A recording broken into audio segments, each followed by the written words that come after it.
every outlet is presenting their own story differently. Having said that, one of the key trends that has been in the discussion is the emphasis on looting and rioting at the expense of talking about peaceful protests that are happening. All right, so we see, and again, to come back to the old news adage, if it bleeds, it leads, right? You know, if we can show broken windows and we can show, arguably, young people being violent and destroying property, then that's going to bring in viewers more so than people standing around peacefully holding up signs and chanting, which is really great, and this is purely in a platform perspective, is really great for a picture, but doesn't necessarily carry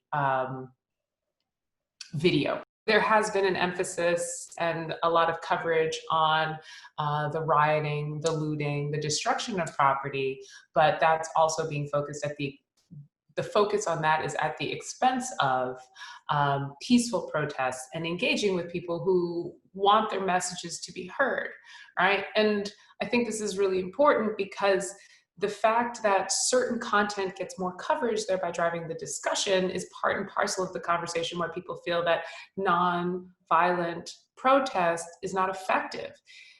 Because when we see that media, news media outlets, primarily corporate media who are built on advertising dollars, need viewers, then what do you do to get on that venue, right? So this is kind of a circular phenomenon. Having said that, I really want to emphasize that I think the social media, posts on social media, they're just seemingly infinite amount of content on social media is beginning to reveal both the peaceful protests, the things that people are doing, just standing, demanding, signs, crying, all that stuff that doesn't sell soap. We're seeing that on social media alongside all the other looting, who's doing the looting, police violence, right? We're just getting again, social media is overwhelming, and yet here we have this massive collection that if we had 1,000 eyes, we could see what's happening from 1,000 different perspectives at 1,000 different protests. On a personal opinion, I question whether or not social media checks news media.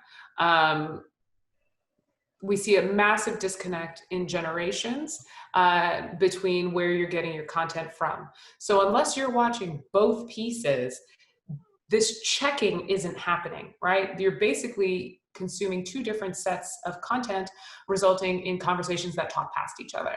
So I think social media is important because it makes the broader data of what's happening on the streets available. But if you don't know what hashtags to look up, if you don't know which people to follow, if the algorithm is giving you Tucker Carlson because you've liked Tucker Carlson over and over and over again, you're not going to see the wide variety of experiences that are happening on the ground.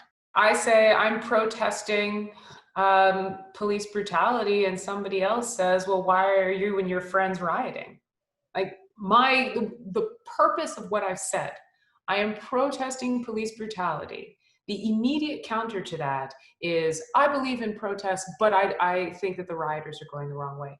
The minute we synonymize those things, we have stopped paying attention to the original purpose. If you are not taking the time to make the distinction, it's very easy for the larger audience to explicitly, implicitly associate protests and protesters with looters and rioters. And we see that being the way in which people in authority are pushing back, right? They're pushing back on both of these things at the same time because it's being covered as one large story as opposed to separate stories. The fact that we can see majority white protesters carrying weapons and being allowed to exercise their Second Amendment rights whereas we see multiple examples of Black and brown folks exercising their rights and being taken down by the police.